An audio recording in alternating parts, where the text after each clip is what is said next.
Some voices whisper, some shout, and some sound like, well, they sound like home. Before Jamaica was confident in its own sound, in its own voice, before our language was considered worthy of being used to write literature, it was viewed as a bad language, referred to as broken English. You see, we here in Jamaica believed our stories weren't worth telling outside the yard, and preserving Jamaican language, well, forget about that, because patois was no good. But there was one woman who laughed loudly, spoke boldly, and showed an entire nation that it's okay to use Jamaican patois. Her name, Louise Bennett-Coverley. Welcome to Sometimes and Forever with me, Denny Downing. If you have been here before, welcome back. If this is your first time with us, welcome, welcome, welcome. Today we are continuing our discussion about female writers, women who have helped to shape our literary world. Today we're bringing it home. And we're talking about the one and only Louise Bennett-Coverley, affectionately called Miss Lou.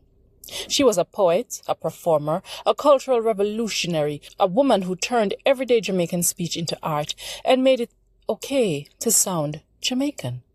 This is her story. Louise Simone Bennett was born in September of 1919 in Kingston, Jamaica. At the tender age of 5, she lost her father, Augustus Bennett, and from then on, it became just her and her mother, Karen. Louise grew up at a time when Jamaica was still under British rule, and this meant that British culture was treated as the gold standard.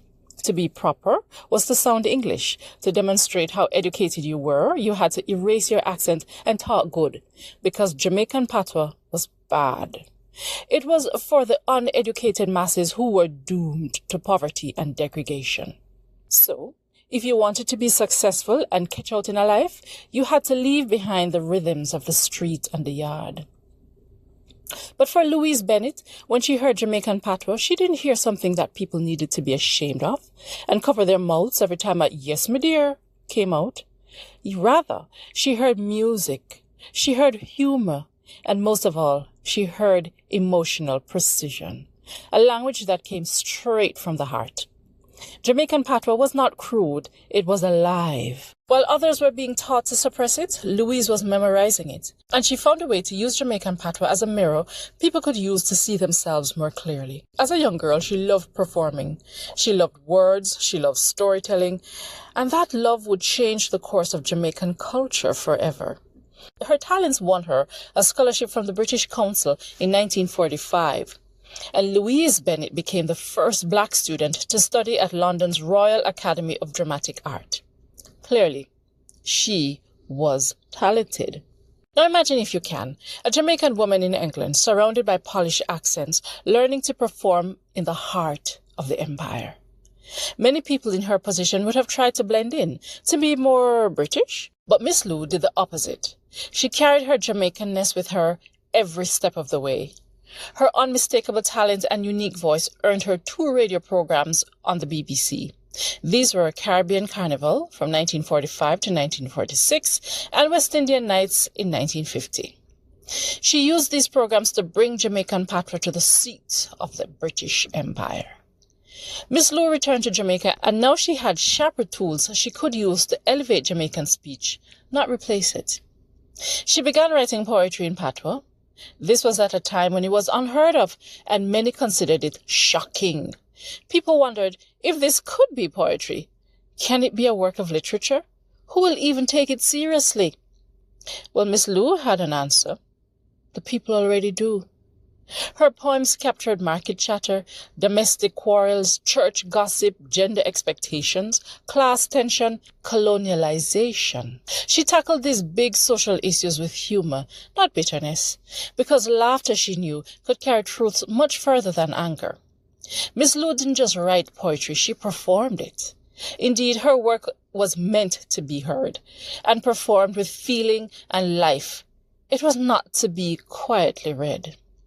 When she recited her work, she became so many people all in one. She was a performer after all. So on stage, she became the auntie, the neighbor, the market woman, the sharp-tongued observer. Her poems exposed how Jamaicans were taught to feel ashamed of their own voices. She mocked the obsession with sounding proper. She subtly questioned why English was seen as intelligent and patois as ignorant. And why is it that foreign is seen as better than yard? She tackled all of these issues without preaching. She let the characters in her poems speak for themselves. Take, for example, a poem like The Little Twang, which tells of a young man newly returned from foreign, and he didn't even try to talk better or look better or improve himself in any way at all. This was something that most Jamaicans do when they went abroad. They tried to look better and sound better than the rest of the Jamaicans who did not go overseas. But anyway, this young man in the poem did nothing. Rather, he came back the same way he left. In the poem, his mother mocks him for being the same way, and she's saying that he should be ashamed of it. But if you look at this poem seriously, what Miss Louise is saying, it's okay to be you. The young man went away, he came back, he's still himself, and it's okay. Why you not shame us so you come after you stand so long? Not even little language, boy, not even little twang. And your sister work 1 week with American and she talks so sweet now that we have the juice, we understand.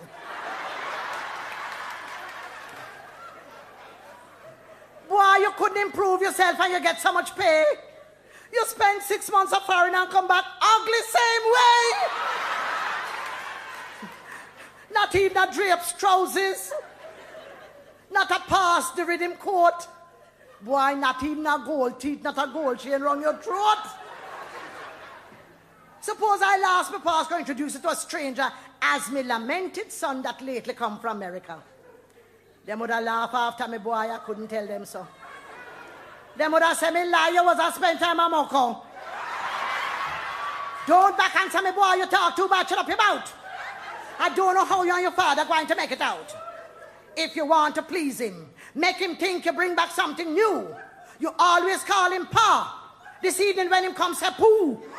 There's another poem, Colonization in Reverse.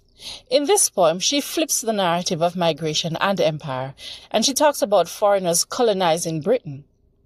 By the way, migration is a big problem in England even today, and it is one of their divisive issues, one of their hot-button topics. And yeah, Miss Lou spoke about it years ago.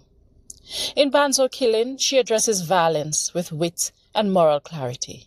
In Dirty Tough, she captures the everyday resilience of ordinary people who have a hard life, and no matter how hard they work, things are still tough.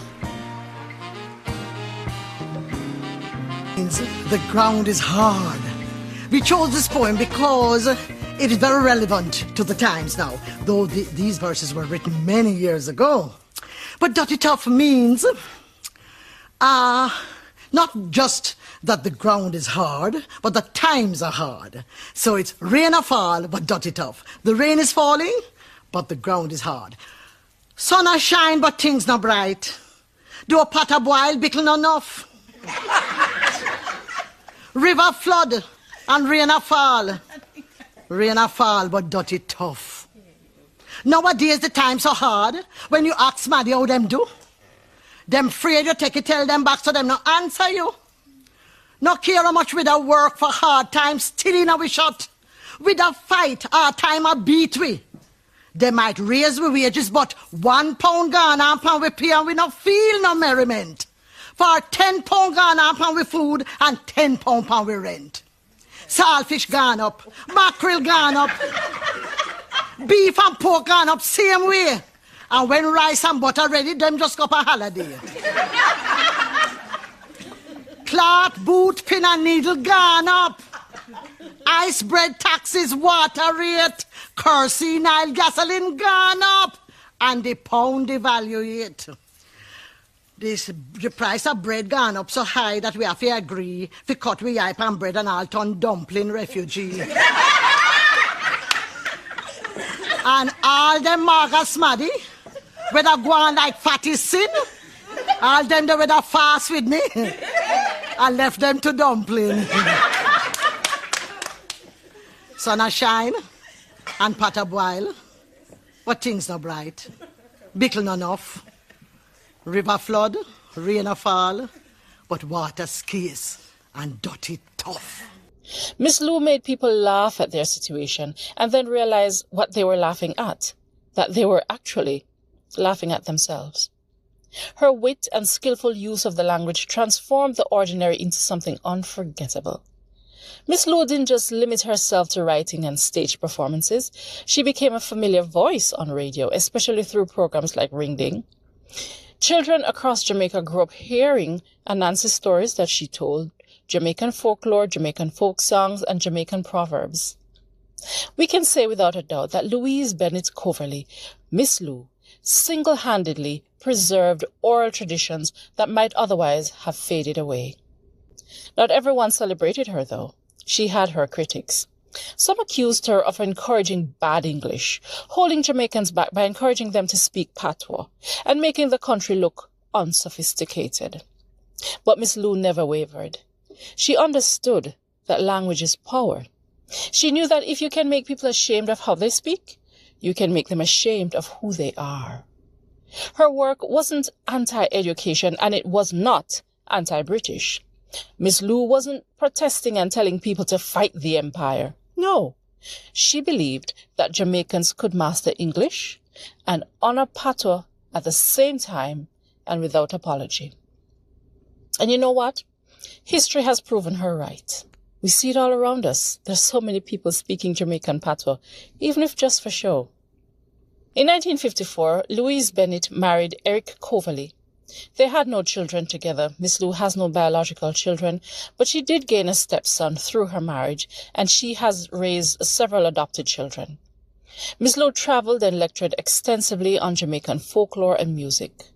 Thanks in part to her, today we see so many people online using Jamaican patois, even people who are not Jamaican. It cements what Miss Lou was trying to tell us all along. Patois has a place in the world. Jamaican patois is everywhere, in music, in literature, in film, in global culture. But this acceptance didn't happen by accident. It happened because Miss Lou stood firm when it was unpopular, because she wrote when she was told not to, because she spoke when she was told to soften it. She laughed when others tried to shame her, and man could she laugh. But you know what?